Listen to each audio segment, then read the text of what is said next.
Bismillahirrahmanirrahim. Assalamualaikum warahmatullahi wabarakatuh.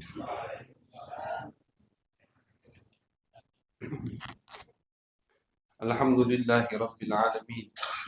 Wa bihi nasta'in ala umuri dunya waddin. Sallallahu ala sayyidina Muhammadin khatamin nabiyyin wa ala alihi wa sahbihi ajma'in. Rabbi shrah li sadri wa yassir li amri wahlul 'uqdatam min lisani yafqahu qawli.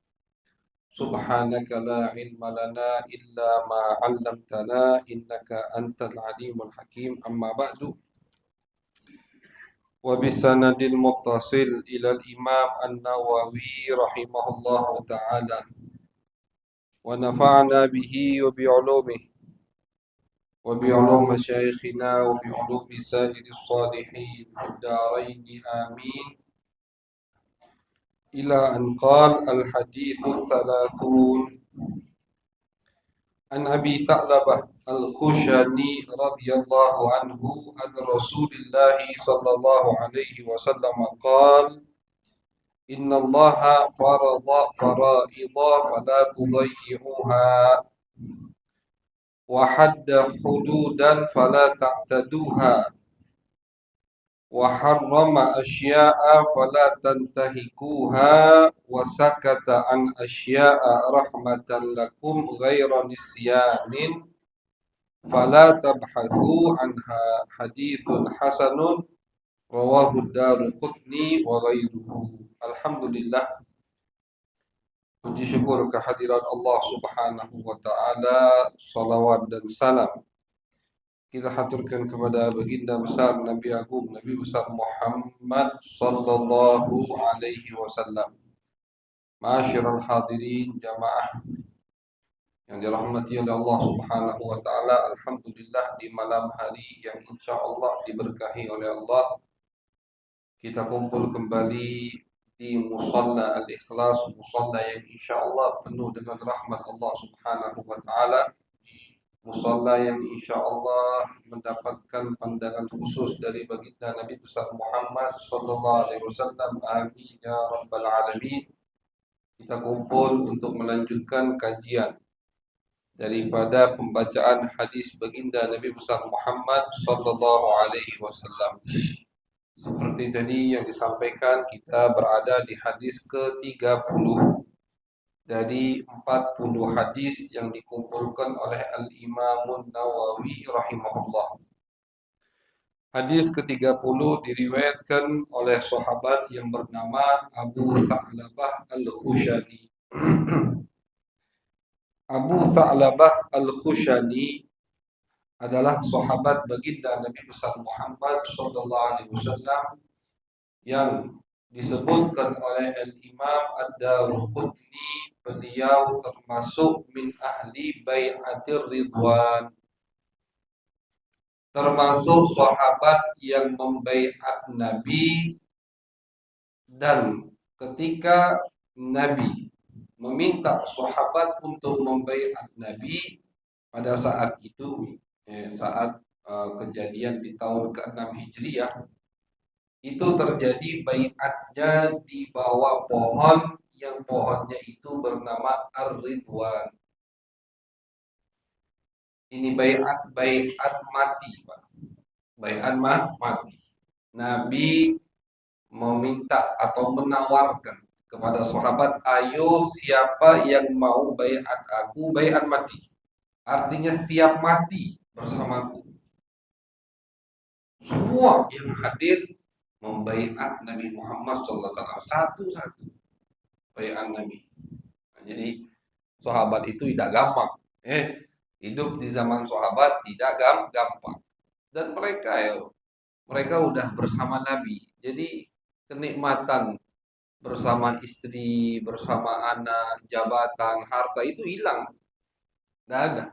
Tidak ada yang melebihi kenikmatan ketika duduk di hadapan Nabi besar Muhammad sallallahu alaihi wasallam. nikmat ketika duduk bersama keluarga, nikmat ketika menikmati dunia, harta, jabatan, itu hilang sekejap ketika duduk di hadapan Nabi Muhammad SAW. Dan itu banyak contohnya. Tidak perlu kita sebutkan. Salah satu contohnya ini, Bai'atul Ridwan. Nabi ngajak sahabat membaiat beliau, siap mati bersama beliau. Kenapa bisa terjadi baiat ar-Ridwan? Ya, jadi Ridwan itu nama pohon. Di bawah pohon itu Nabi berdiri, sahabat mendatangi beliau satu persatu. Baiat itu salaman dengan Nabi dan berjanji siap mati bersama Nabi. Bai'atul Ridwan itu terjadi di tahun ke-6 Hijriah.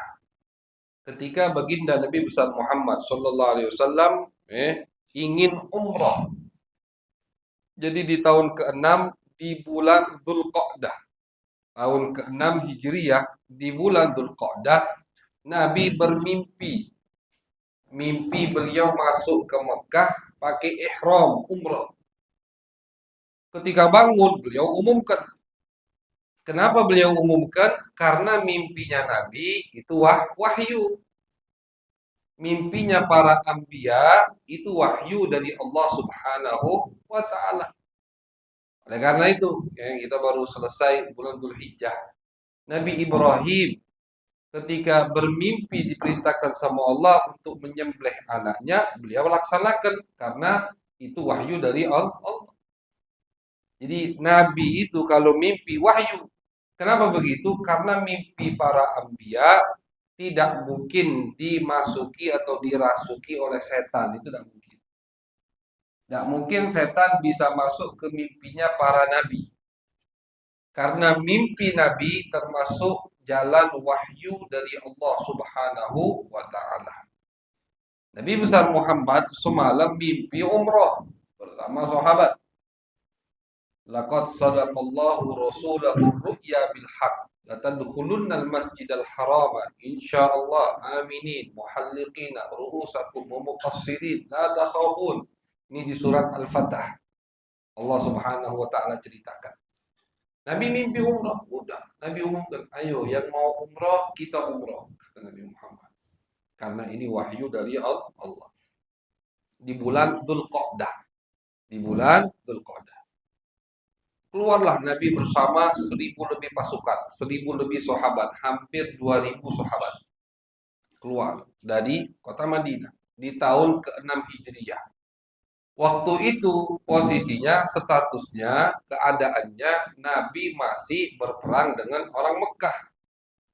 Akhirnya singkat cerita, sampailah Nabi di tempat yang bernama Hudaybiyah. Hudaybiyah ini kalau dulu di luar kota Mekah, tapi sekarang sudah masuk ke dalam kota Mekah. Hudaybiyah termasuk miqatul umrah, termasuk miqat untuk kita ambil niat ketika umrah. Kita biasanya jamaah Indonesia kalau sudah di hotel Mekah pengen umrah lagi, umrah kedua atau ketiga, kita biasanya ke Tan'im kan begitu. Tan'im itu yang paling dekat. Tan'im yang paling dekat.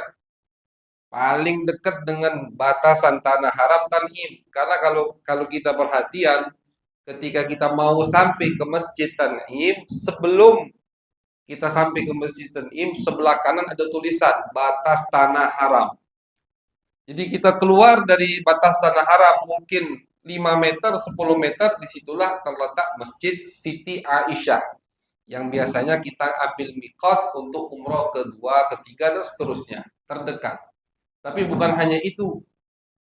Ada tempat-tempat lain yang juga mulia untuk kita ambil miqat umroh. Salah satunya Hudaybiyah. Hudaybiyah ini sekarang masuk di kota Mekah, cuman jaraknya lebih agak jauh dari Tan'im. Nama tempat Hudaybiyah. Nabi bersama 1000 lebih sahabat sampailah di Hudaybiyah. Beliau istirahat di situ, berkemah dan menunggu respon bagaimana orang Mekah menghadapi kedatangan umrah baginda Nabi besar Muhammad SAW. Akhirnya Nabi Muhammad SAW, beliau padahal waktu itu mampu sudah untuk menyerbu kota Mekah. Karena pasukan Mekah atau militer orang Mekah waktu itu sudah merosot sekali. Jadi Nabi umpama tiba-tiba datang, tanpa ada perjanjian, tiba-tiba datang nyerang Mekah bisa. Cuman beliau Nabi, utusan Allah, tidak melakukan perintah kecuali atas wahyu perintah Allah Subhanahu wa taala. Nabi berkemah di Hudaybiyah, Nabi kirim menantu beliau, Sayyiduna Utsman bin Affan, untuk masuk ke kota Mekah agar memberikan kabar bahwasannya Nabi Muhammad bersama sahabat datang dengan menggunakan pakaian ihram dan niat untuk umroh bukan untuk perang.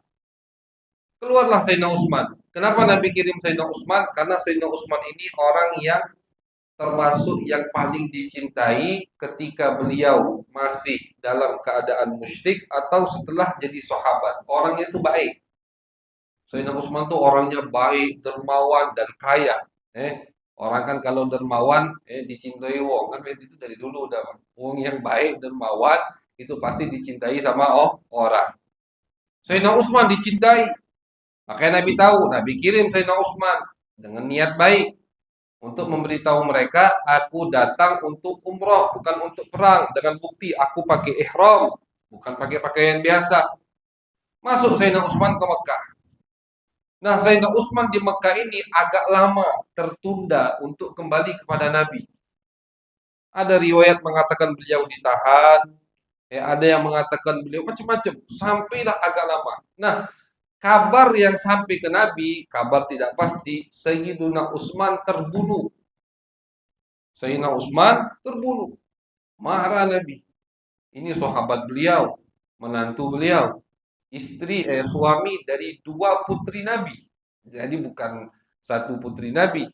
Ketika Siti Ruqayyah meninggal di tahun kedua Hijriyah, Nabi nikahkan lagi Sayyidina Utsman dengan Ummu Kalthum, putri beliau. Nanti Ummul Kalthum juga meninggal. Kata Nabi, kalau aku masih ada lagi putri ketiga yang belum kawin, aku kawinkan lagi dengan Utsman. Saking cintanya Nabi dengan Sayyidina Utsman. Akhirnya Sayyidina Utsman tadi kabarnya yang sampai ke Nabi, beliau telah dibunuh oleh orang Mekah. Di situ Nabi marah. Nabi datang dengan niat baik, tidak taunya dibalas dengan niat yang tidak baik, dengan kelakuan yang tidak pantas. Tidak ada ceritanya seorang utusan itu dibunuh, tidak ada. Bahkan walaupun dia musuh, tapi dia statusnya utusan dari musuh kepada mereka harus dihormati. Tidak boleh dibunuh. Itu sudah hukum dari hukum jahiliyah. Ar-Rasul la yuqtal. Utusan dari raja, utusan dari lawan, itu tidak boleh dibunuh. Walaupun dengan ngomong yang kasar, menghina, mencaci, tidak boleh dibunuh. Dia cuma sebagai utusan. Datang sebagai utusan harus dikembalikan dengan selamat. Kabar yang sampai ke Nabi, Utsman dibunuh. Nabi di situ marah. Akhirnya baginda Nabi besar Muhammad sallallahu alaihi wasallam mengumpulkan semua sahabat dan tadi Nabi ajak mereka untuk membaiat Nabi besar Muhammad sallallahu alaihi wasallam. Kata Nabi Muhammad sallallahu alaihi wasallam, ayo baiat aku, baiat siap meninggal, siap mati bersama Nabi. Kata Nabi Muhammad, demi Allah, aku akan perangi orang Mekah demi membalas kematian Utsman. Padahal beliau niatnya bukan untuk perang. Nah, beliau kumpulkan semua sahabat, beliau ajak sahabat untuk membaiat. Baiat mati. Sampai mati sama Nabi atau sampai musuh yang kalah. Nabi berdiri di bawah pohon yang bernama pohon Ar-Ridwan. Di situ sahabat keliling satu persatu membaiat siap mati bersama baginda Nabi besar Muhammad sallallahu alaihi wasallam. Nah, jadi Nabi itu orangnya pemaaf. Nabi itu orangnya baik, lembut. Tapi kalau ada hak-hak yang tidak boleh diganggu, jangan main-main sama Nabi. Nah, makanya dua sisi dari Nabi ini harus kita pelajari. Jangan cuma kita pelajari Nabi pemaaf, Nabi lembut, Nabi senyum, Nabi. Jangan cuma itu yang kita pelajari. Juga baca sejarah bagaimana Nabi marah Marahnya Nabi bukan untuk diri beliau, tapi karena Allah Subhanahu wa Ta'ala. Dan ketika Nabi marah, tidak ada yang bisa menahan amarah baginda Nabi besar Muhammad Sallallahu Alaihi Wasallam. Di tahun yang sama, tahun ke-6, di bulan Jumadil Ulanya. Jadi mungkin 5 atau 6 bulan sebelum kejadian Hudaybiyah ini, ada perampok, 40 orang ngerampok. Ngerampok apa? Ngerampok peternakan Nabi Muhammad. Nabi itu punya peternakan onta. Jaraknya dari kota Madinah 45 kilo. Jarak peternakan Nabi. Di situ ada 20 onta yang lagi menyusui. Artinya sudah melahirkan dan onta ini punya anak. Susunya bisa dimanfaatkan 20 onta. Nah, onta itu besar, jadi perasan dari susunya banyak. Susu onta, gizinya luar biasa. Banyak dari orang badui-badui itu yang tidak makan minum kecuali susu onta. Minumnya susu onta, makannya juga susu onta. Susu onta itu bagus, Pak. Untuk membersihkan perut, wah bagus. Yang perutnya sering sembilan atau apa macam-macam lah itu, minum susu onta, bersih langsung. Susu onta, bersihkan usus. Nabi punya 20 onta yang sudah atau yang sedang menyusui, baru melahirkan. Di peternakan beliau, 45 kilo jaraknya dari Nabi Muhammad, dari kota Madinah. Dirampok sama 40 orang. Dirampok dan pengembalanya dibunuh sama mereka. Kedengar kabarnya sama Nabi, langsung Nabi kejar dengan 500 pasukan. Tidak main-main Nabi Muhammad. Langsung Nabi kejar dengan 500 pasukan. Nabi utus dulu Miqdad, sahabat Nabi, dengan pasukan yang siap, kejar kata Nabi. Nanti kami nyusul. Keluar dulu berapa puluh pasukan untuk ngejar 40 perampok ini. Jadi dirampok, diam, maaf, bukan begitu Nabi Muhammad. Apalagi ada sahabat yang dibunuh, marah Nabi. Tidak main-main Nabi Muhammad. Kejar kata Nabi. 500 yang keluar ngejar. Akhirnya ketangkep 10 onta kembali berhasil diambil oleh Nabi, dikembalikan 10-nya lagi lolos ya karena jaraknya 45 kilo, lumayan jauh jarak peternakannya ini. Dan kabar ketika sampai ke Nabi, ya mereka udah kabur kan begitu. Cuma kita lihat bagaimana Nabi tidak diam ketika melihat kemungkaran atau ada hak yang diambil. Begitu juga dengan ini. Sayyidina Utsman terbunuh, marah Nabi. Tidak main-main, baiat mati langsung. Ayo, siapa yang siap membaiat mati untuk membalas kematian Utsman bin Affan? Baiat. 1000 lebih sahabat membaiat Nabi Muhammad SAW. Di akhir, sudah terakhir sahabat selesai, Nabi angkat tangan kiri beliau dan beliau katakan, ya Allah, ini tangannya Utsman, juga membaiat Nabi Muhammad SAW. Ini kabar sampai ke wong Mekah.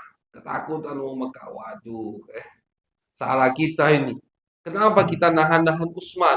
Mereka bukan menyiksa Sayyidina Utsman, bukan, ditahan karena mereka suka dengan Sayyidina Utsman. Akrab, teman-teman namanya itu. Bahkan Sayyidina Utsman ditawarkan untuk tawaf. Silahkan kau tawaf. Apa jawab Sayyidina Utsman? Demi Allah, aku tidak akan tawaf kalau Nabi belum tawaf. Aku utusan. Nabi tidak ngomong, Utsman, kalau kau masuk Mekah sekalian tawaf beda. Nabi bilang kau utusan. Maka ketika Utsman masuk ke Mekah, walaupun di depannya Ka'bah, beliau tidak tawaf. Karena tidak ada perintah. Lihat adab sahabat kepada baginda Nabi besar Muhammad sallallahu alaihi wasallam. Dipersilahkan sama mereka, sama teman-teman yang masih musyrik. Silahkan Utsman, kau mau tawaf, kau mau ibadah di depan Ka'bah. Selagi Nabi belum tawaf, aku tidak mau tawaf. Kabar ini sampai kepada mereka, ketakutan mereka. Waduh, kita tidak sanggup, kita tidak bisa merangi Muhammad. Bagaimana ini? Ya sudah, cepat-cepat lepaskan Utsman. Cepat kirim Utsman kembali kepada Muhammad sebelum Muhammad kado masuk ke Mekah dengan senjata dan pasukan. Akhirnya dikembalikan Sayyidina Utsman oleh mereka kepada baginda Nabi besar Muhammad sallallahu alaihi wasallam. Tidak terjadi peperangan.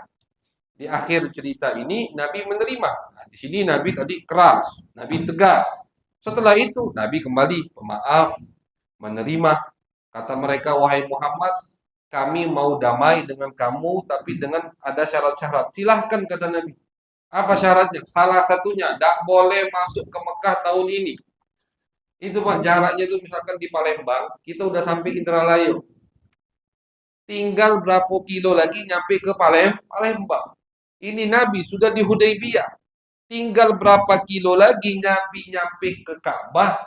Tapi karena Nabi ingin damai, bukan haus darah, tidak suka peperangan, ketika musyrikin Mekah memberikan syarat kepada Nabi untuk tidak masuk ke Mekah tahun ini, tidak boleh umroh tahun ini, tahun depan baru kami mau damai, diterima sama Nabi Muhammad SAW.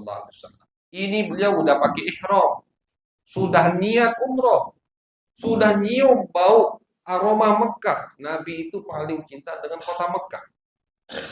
Ketika beliau hijrah ke kota Madinah, baru keluar dari Mekah, Nabi kembali menghadap ke Mekah. Kata Nabi, ya Allah, engkau tahu Mekah ini kota yang paling aku cintai. Tempat kelahiran beliau. Beliau tumbuh besar di situ, menikah dengan Siti Khadijah di situ, punya 7 anak di situ, dilantik sama Allah di situ, Isra Mi'raj di situ. Beliau dakwah di situ. Tempat kelahiran beliau.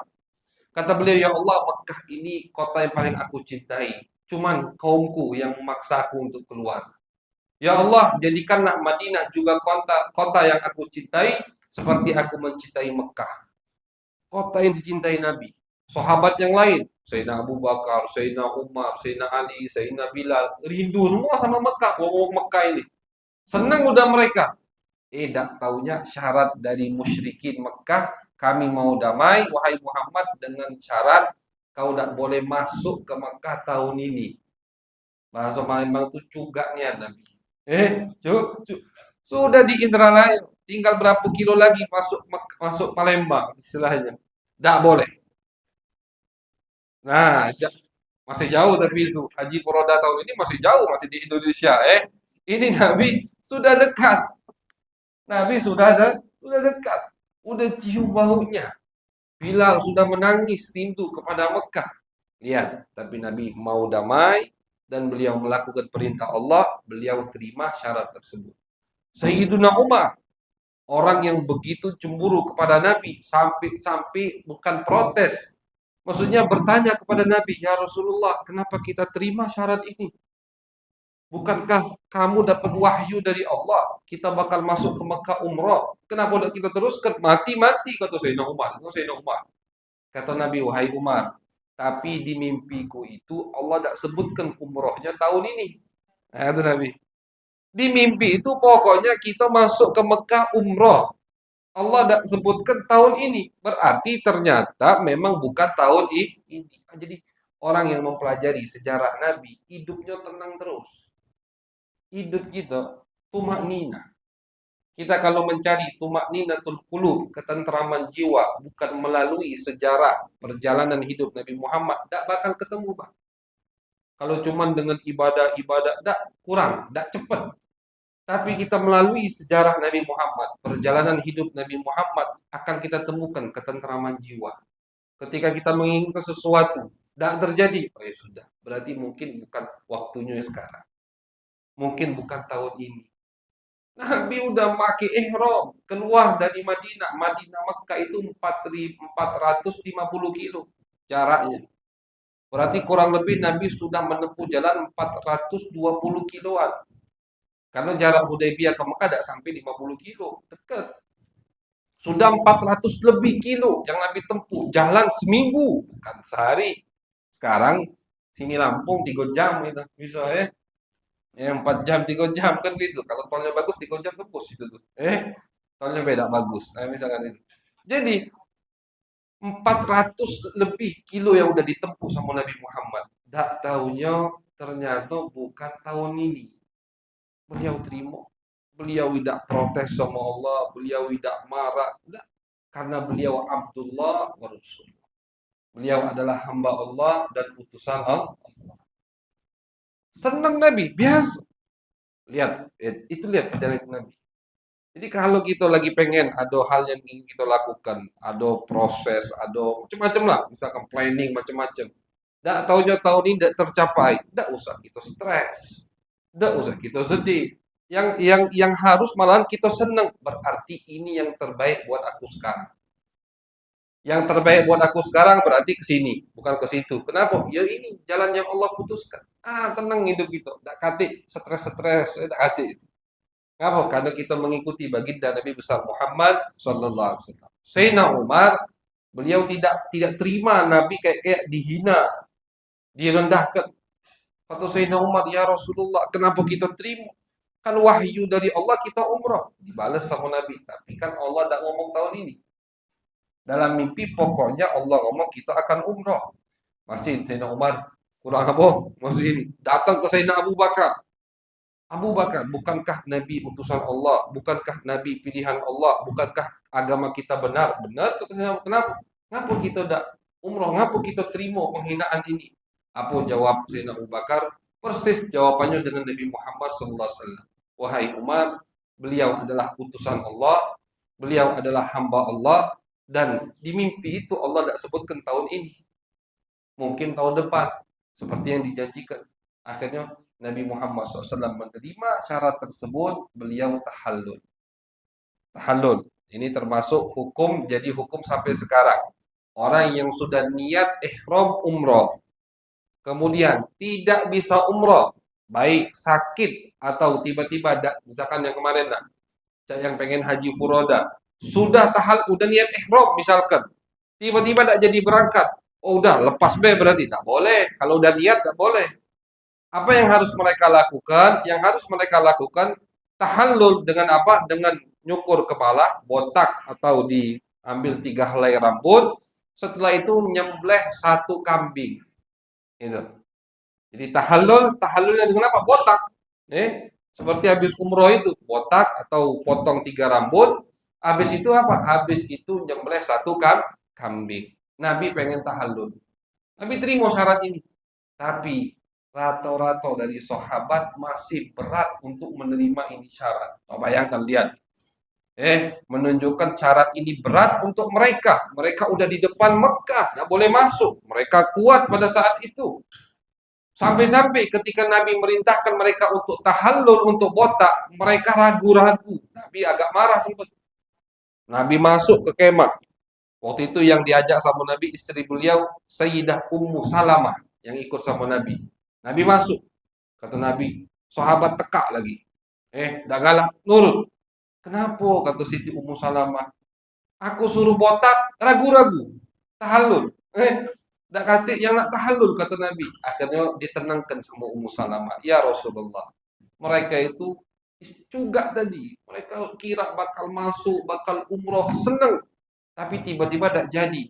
Dan mereka itu ya Rasulullah, bukan tak mau patuh dengan perintahmu. Tak mungkin sahabat. Tapi mereka itu masih mengharapkan wahyu turun lagi dari Allah. Wahyu turun lagi dari Allah memerintahkan Nabi untuk kembali masuk ke Mekah. Makanya mereka ragu-ragu, dulu, jangan botak dulu. Kali ini turun lagi Jibril. Merintahkan Nabi untuk masuk ke Mekah. Caranya, kata Ummu Salamah, ini lihat, istri Nabi perempuan yang cerdas, yang bijak, luar biasa. Semua istri Nabi begitu. Ini salah satu contohnya. Caranya ya Rasulullah, kata Ummu Salamah, tidak usah kau perintahkan sepatah kata pun kepada sahabat, cukup antum keluar, panggil tukang cukur, botak ya Rasulullah. Jadi tidak usah diperintahkan. Antum pertama kali yang tahallul. Nah di situ mereka udah Nabi udah botak, berarti yakinnya ini kita udah umroh tahun ini. Aja itu. Baru ya yakin. Akhirnya Nabi lakukan, Nabi keluar tanpa sepatah kata pun Nabi mengucap, memerintahkan sahabat untuk tahallul. Nabi panggil tukang cukur, Nabi tahallul. Nabi botak, sahabat ketika melihat Nabi botak, wah yakin baru mereka. Dah kata lagi ini berarti wahyu dari Allah, betul-betul kita akan pulang ke Madinah. Akhirnya semua langsung membotak kepala mereka, tahallul seperti baginda Nabi besar Muhammad sallallahu alaihi wasallam. Cuman Allah Subhanahu wa taala untuk menyenangkan hati mereka ketika mereka habis tahallul, habis botak, itu angin sangat kencang. Kata Nabi, ini angin membawa rambut kalian masuk ke kota Mekah. Jadi tahun itu rambutnya dulu masuk. Masih disenangkan sama Allah Subhanahu wa taala. Kata Nabi, ini angin sengaja Allah kirim untuk membawa rambut kita masuk ke kota Mekah. Insya Allah kata Nabi tahun depan kita baru umroh. Dan betul tahun depan datang tahun ke-7 Hijriah, Nabi wajibkan untuk semua sahabat yang kemarin ikut ke Hudaybiyah tidak jadi umroh untuk umroh mengqadha membayar umroh mereka yang tidak jadi tahun kemarin keluar. Nah, Abu Tha'labah Al-Khushani, perawi hadis kita malam hari ini, termasuk sahabat yang hadir di kejadian tersebut dan dapat pujian dari Allah. Laqad radhiyallahu 'anil ladzina yubayyi'unaka tahta asy-syajarah. Tidak masing-masing ini. Kata Allah di surat Al-Fatih, wahai Muhammad, Allah ridho, Allah senang, Allah suka dengan orang yang membaiatmu, sahabat-sahabat yang membaiatmu di bawah pohon tersebut. Dipuji sama Allah. Nah, makanya ulama sejarah ketika menyebutkan biografi sahabat ini misalkan namanya kurang terkenal, bukan seperti Abu Bakar Siddiq, tidak perlu disebutkan.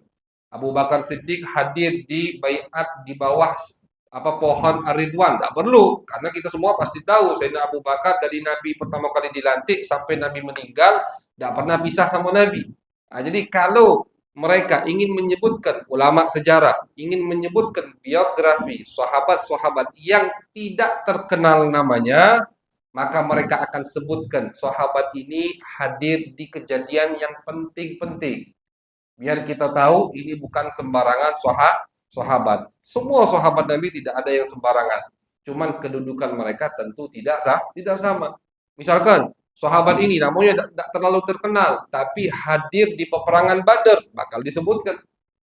Oh, fulan ini hadir di peperangan Badar, karena peperangan Badar juga kejadian yang sangat luar biasa. Seperti Abu Tha'labah Al-Khushani tidak terlalu terkenal namanya, cuman hadir di baiat pohon Ridwan. Maka yang disebutkan oleh Al-Imam Ad-Daruqutni ketika menyebutkan biografi beliau ini termasuk sahabat yang hadir di kejadian membaiat Nabi sampai mati di bawah pohon Ar-Ridwan. Kenapa harus disebutkan? Karena dapat pujian khusus dari Allah Subhanahu wa taala di dalam Al-Qur'anul Karim. Mereka semua diridhoi sama Allah. Hampir 2000 sahabat dipuji, dan Allah di Quran ngomong Allah ridho kepada mereka. Sudah, kalau Allah sudah ridho, udah hidupnya pasti tentram, hidupnya pasti senang sampai akhirat nanti. Nah, jadi Abu Tha'labah termasuk daripada orang-orang yang hadir di peperangan Syajaratul Ridwan atau baiat di bawah pohon Ar-Ridwan. Kemudian termasuk cerita Abu Tha'labah dengan baginda Nabi Muhammad SAW. Beliau ini pernah datang ke Nabi, kata beliau, aku pernah datangi Nabi. Kemudian aku mengatakan kepada Nabi, ya Rasulullah, uktub li bi ardi kada wa kada bisyam. Ya Rasulullah, aku minta jatah tanah, kaplingan tanah di negeri Syam. Ini Nabi masih hidup. Syam masih di bawah kekuasaan Kaisar Romawi. Kapan Syam itu, negeri Syam, jatuh ke tangan umat Islam? Di zaman Sayyiduna Abu Bakar As-Siddiq. Bahkan di akhir zaman Sayyiduna Abu Bakar As-Siddiq. Di tahun 13 Hijriah. 3 tahun setelah Nabi wafat. Baru negeri Syam jatuh ke tangan umat Islam. Ini Nabi masih hidup, Abu Tha'labah udah datang ke Nabi. Karena beliau tahu Nabi sering menyampaikan bahwasannya negeri Syam akan jadi kekuasaan Islam di situ. Nah, jadi beliau pintar. Pintar beliau. Dari Nabi masih hidup, beliau sudah minta tanah, kaplingan, jatah dari Nabi di negeri Syam. Nabi senyum. Oh ya, ada bente nih. Senang begitu. Ada bente. Tanah belum kita miliki, lah kau minta. Dikasih sama Nabi Muhammad SAW. Dan betul, ketika negeri Syam berhasil direbut oleh umat Islam, kata Abu Tha'labah, tanah ini jatah aku. Dari mana ini? Surat jatah tanda tangan istilahnya Nabi Muhammad sallallahu alaihi wasallam. Jadi beliau sahabat yang yakin betul bahwasanya Nabi akan atau Islam akan sampai ke negeri Syam. Dari Nabi di Mekah, masyaallah hadirin, Nabi sudah menyampaikan kepada umat-umat yang ada di Mekah pada saat itu bahwasanya negeri Syam akan menjadi negeri Islam dari Nabi di Mekah. Bahkan ulama mengatakan dari Nabi lahir sudah ada tanda itu. Kalau kita baca sejarah ketika di malam kelahiran Nabi Muhammad SAW, Siti Aminah ibu beliau itu ketika melahirkan Nabi melihat cahayanya itu sampai tembus ke negeri Syam. Bahkan bidannya itu ya asyafa bidan yang bantu Siti Aminah melahirkan itu kata beliau juga melihat. Jadi bukan cuma ibunya Nabi yang melihat, bidannya pun melihat. Kata bidannya Syafa tadi, aku nyingok istana yang ada di Syam. Ini mereka nih melahirkan Nabi bukannya di tengah lapangan, di bilik, di kamar.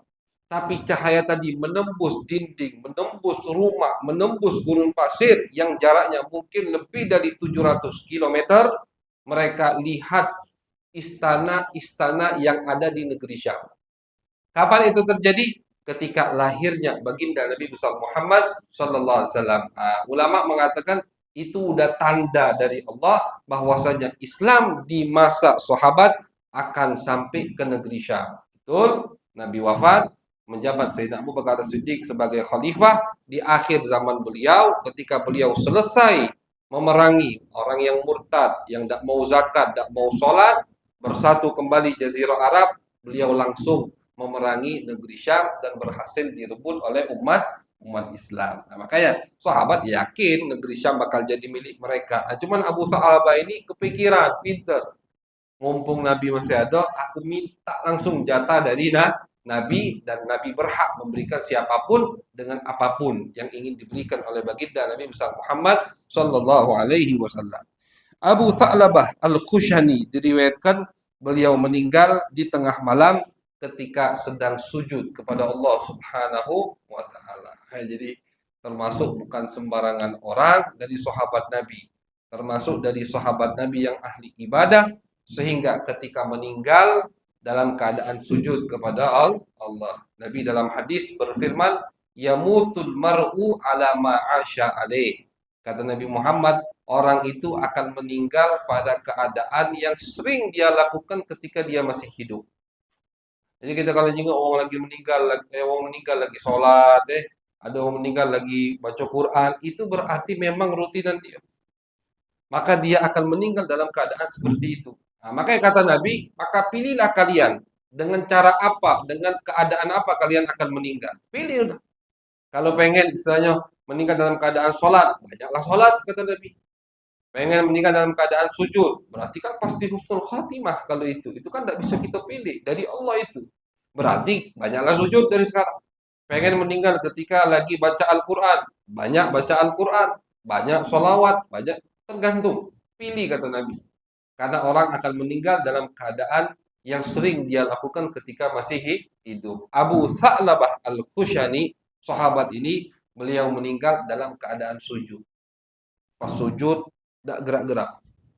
Putrinya lihat, ini apa kenapa tidak bangun-bangun. Akhirnya disentuh atau dipegang, ternyata sudah tidak ada, sudah menghadap Allah Subhanahu wa taala. Sahabat yang luar biasa daripada sahabat baginda Nabi besar Muhammad sallallahu alaihi wasallam radhiyallahu anhum. Mudah-mudahan Allah memberikan keridhaan kepada mereka dan kepada kita umat akhir zaman yang terus membaca, mendengar daripada biografi orang-orang yang diridhoi oleh Allah Subhanahu wa taala. Karena ketika kita mendengar cerita-cerita orang soleh, niatkan mudah-mudahan kita dimasukkan oleh Allah termasuk daripada mereka. Karena tidaklah menyebut, tidaklah mendengar, tidaklah suka dengan orang soleh, insya Allah kecuali dia termasuk orang yang soleh. Amin ya rabbal alamin. Nah, jadi hadis yang ke-30 ini diriwayatkan oleh Abu Tha'labah Al-Khushani. Beliau mengatakan, bersabda Nabi besar Muhammad sallallahu alaihi wasallam. Kata Nabi, "Innallaha farada faraidha fala tudayyi'uha wa hadda hududan fala ta'taduha." Kata Nabi, Allah Subhanahu wa taala itu sudah mewajibkan semua kewajiban. Semua kewajiban itu sudah diwajibkan sama Allah Subhanahu wa taala, maka jangan dilebih-lebihkan. Jangan dilebih-lebihkan, jangan juga dikurangi. Apa yang Allah wajibkan, misalkan sholat 5 waktu, itu yang wajib, lakukan. Jangan dikurangi jadi 4 waktu, tidak boleh. Kemudian jangan dilebihkan, jangan inti berpendapat, berkeyakinan ada sholat yang wajib selain 5 waktu, tidak boleh itu. Di sini Nabi memberikan pesan bahwasannya yang mewajibkan sesuatu, yang mengharamkan sesuatu, yang menghalalkan sesuatu itu Allah Subhanahu wa taala dan Nabi besar Muhammad sallallahu alaihi wasallam. Kata Nabi, Allah sudah menjelaskan semua. Jadi Nabi meninggal, kata Nabi, ketika aku meninggal nanti, itu semua agama udah jelas. Aku ini ninggalkan kalian dalam keadaan yang sangat jelas. Ajaran Islam ini jelas. Yang wajib jelas, yang haram jelas. Alhamdulillah. Qad tabayyana rusydu minal ghai. Kata Allah udah jelas mana yang baik, mana yang tidak baik. Bahkan Nabi mengumpamakan dengan waktu. Kata Nabi, malamnya pun seperti siang, malam tapi terang, saking jelasnya. Saking jelasnya syariat yang ditinggalkan oleh Nabi besar Muhammad sallallahu alaihi wasallam. Makanya kata Nabi, tidak melenceng dari syariat kecuali orang yang celaka. Kenapa? Udah jelas. Istilahnya udah jelas, pelangnya jelas, jalannya bagus, masih nyasar. Nah, berarti tidak benar mapnya. Misalnya gitu kan. Tidak benar, memang nak nyasar nih ya. Karena udah jelas. Agama ini jelas, masyaallah hadirin. Tidak ada yang haram tapi tidak dijelaskan sama Allah dan Nabi. Tidak mungkin, mustahil. Yang wajib tidak dijelaskan sama Allah dan Nabi, mustahil. Semua yang wajib, kata Nabi, udah Allah jelaskan. Semua yang haram, wa harrama asya' fala tantahikuha. Semua yang haram, Allah udah sebutkan, jelas, jangan dilakukan. Kemudian, jadi yang wajib jelas, jangan dikurangi, lakukan. Jangan dikurangi, jangan dilebihkan. Jadi bukan cuma mengurangi sholat yang haram, ngelebihkan sholat juga haram. Tidak boleh ada orang berkeyakinan ada sholat wajib yang keenam. Tidak boleh, haram itu baru bid'ah itu. Dolalah, sesat, dan masuk ke api neraka. Tidak boleh. Puasa misalkan, makanya kenapa kita tidak boleh puasa nyambung, wajib batal ketika azan maghrib, tidak boleh. Oh aku sanggup tidak batal, tidak makan, tidak minum 3 hari 3 malam dengan niat puasa, haram, bukan dapat pahala tapi dapat dosa. Wajib batal walaupun cuma seteguk air, tetap wajib batal karena batasan ibadah puasa yang diwajibkan oleh Allah dari subuh sampai maghrib. Itu maksud Nabi besar Muhammad SAW. Jadi yang wajib tidak boleh dikurangi, yang wajib juga tidak boleh dilebihkan, tidak boleh. Yang haram tidak boleh dilakukan. Sudah semua disebutkan oleh Allah. Bahkan makanan-makanan yang haram itu semuanya sudah disebutkan oleh Allah di dalam Al-Quranul Karim. Wasakata an asya rahmatan lakum ghairu nisyan. Dan ada hal-hal yang Allah tidak sebutkan. Allah tidak sebutkan halal atau tidak. Tapi kata Nabi, Allah tidak sebutkan itu bukan karena Allah lupa. Nauzubillah. La ta'khudhuhu sinatun wala naum. Allah jangan terkeliap beda. Ya, karena Allah bukan makhluk. Tidak mungkin Allah lupa. Tapi kenapa Allah tidak sebutkan rahmatan lakum? Karena Allah sayang dengan kalian. Ini hadis lebih khususnya lagi untuk sahabat yang hidup di zaman Nabi Muhammad. Kenapa Nabi mengucapkan hadis ini? Karena pada saat itu mulai banyak sahabat yang bertanya sesuatu yang belum diwajibkan. Nabi tidak suka. Jadi misalkan begini, seperti Nabi mewajibkan ibadah haji. Ada sahabat tegak nanya, ya Rasulullah, tiap tahun apa tidak? Nah, pertanyaan itu Nabi tidak suka. Tidak usah ditanya. Selagi aku ngomong wajib haji, berarti cuma 1 kali. Kalau tiap tahun wajib haji, pasti aku omongkan haji ini wajib tiap tahun. Pertanyaan seperti itu yang akan memberatkan mereka itu yang tidak diinginkan oleh Nabi Muhammad SAW. Bahkan Allah di dalam Al-Quran melarang, la tas'alu an asya'a in tubdalakum tasukum. Kata Allah, wahai sahabat, jangan kalian sembarangan bertanya. Nanti kalau dijawab sama Nabi, jadi hukum kalian juga yang susah. Nah, begitu. Nah, jadi sahabat di zaman Nabi, enak mereka. Kata Nabi ini wajib, mereka lakukan. Kata Nabi ini haram, mereka tinggalkan. Oh, dah kasih hukumnya dari Nabi, halal, haram atau halal, maka hukumnya balik ke hukum asli yaitu halal. Begitu juga makanan semua yang ada di zaman kita sekarang ini.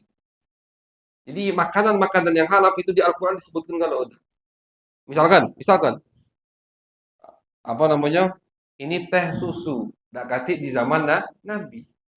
Boleh apa tidak minum teh susu ini? Boleh.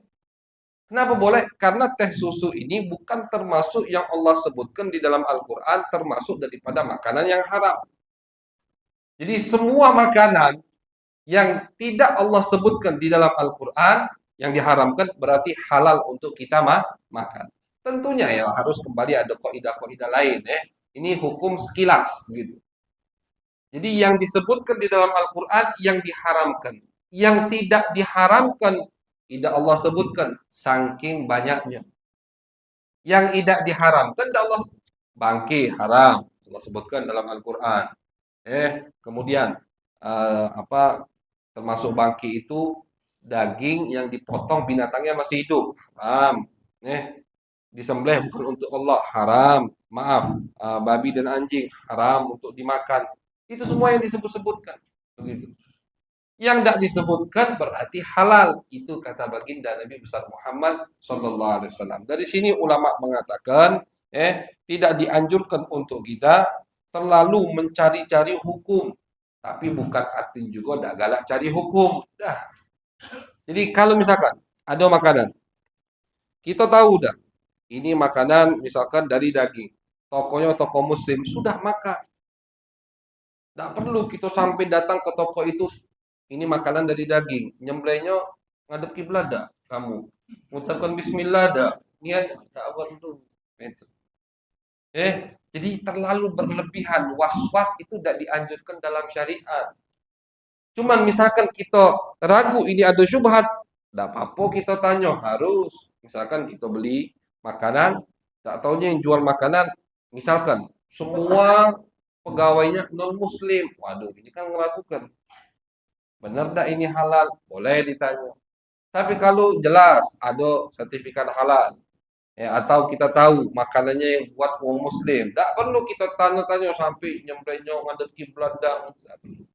Itu bukan yang disarankan, yang dianjurkan dalam syariat Islam. Kenapa? Karena Allah saja banyak tidak menyebutkan hal-hal yang Allah tidak sebutkan karena Allah sayang kepada umat baginda Nabi besar Muhammad sallallahu alaihi wasallam. Jadi hadis ke-30 dari Abu Tha'labah Al-Khushani, beliau mengatakan Nabi bersabda, yang wajib sudah jelas, yang haram sudah jelas, maka jangan cari-cari yang tidak disebutkan oleh Allah Subhanahu wa taala. Dan alhamdulillah kita umat di akhir zaman ada ulama-ulama yang makin memperjelas hukum-hukum makanan tersebut. Jadi enak.